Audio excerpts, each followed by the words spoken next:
Everyone, it's Dan the Wheelchair Van Man back with Boulevard.com. If your wheelchair lift was just recently working and suddenly stopped, check these steps that we're about to share with you and we'll get your wheelchair lift back up. Inspect your hand pendant. You should really be able to see the lights lighting up on the hand pendant for the 4 different functions. Don't get confused with the lights actually on the lift itself, because if there's a switch or a criteria on the lift not being met, those lights will still stay on, but you will lose power to the hand pendant lights indicating power for functionality. On the side of this to help catch it, to prevent it from coming out. Now on this side over here, this latch did not catch. You can see here that my pendant has no power. My lights are on though. What has happened is that this tower switch has come off. If I push in on this slightly, you see how that lights back up. Now it comes undone. You need to push in on this, hit your fold. That's gonna stow that lift all the way back into its home position. Once we hit unfold, the lift's gonna unfold as you would wish it to. All right, now if the wheelchair lift is unfolding to floor level where we can load onto it, but it comes down just a few inches and then it stops. There's this inboard barrier you're seeing raising up.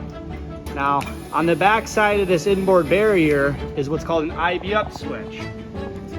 See right in here, there's this pad that's gonna come up when this barrier goes vertical, and it's actually gonna press on this IB up switch.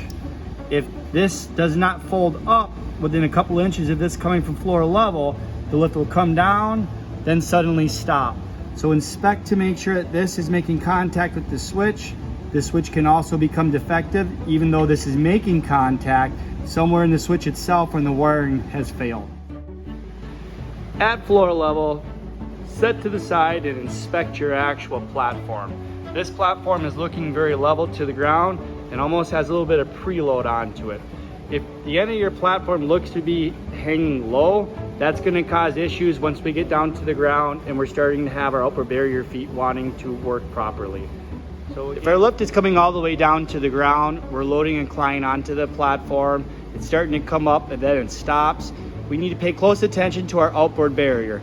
As you'll see here on this outboard barrier is going to raise vertically, going to close all the way, and it's going to raise itself up. Now, as this comes down, you'll see that foot release. So if we have anything that is stopping this barrier from closing, and it's not able to come up all the way and lock in its home position, it's not going to raise up. Additionally, back behind this latching, there is switches down in there. So again, if we're stopping this barrier from coming and stowing all the way up, it's not allowing that foot to release, it's not redirecting the flow of the hydraulic fluid, and ultimately it's never making contact with the switch down in there. Inspect this and ensure that nothing is in the pathway of this outboard barrier from raising and closing into its upright position. Stopping either our outboard barrier from operating or inboard barrier, or something as simple as our hand pendant has gotten loose and no longer making contact. Questions, comments, leave them below. Thanks for watching.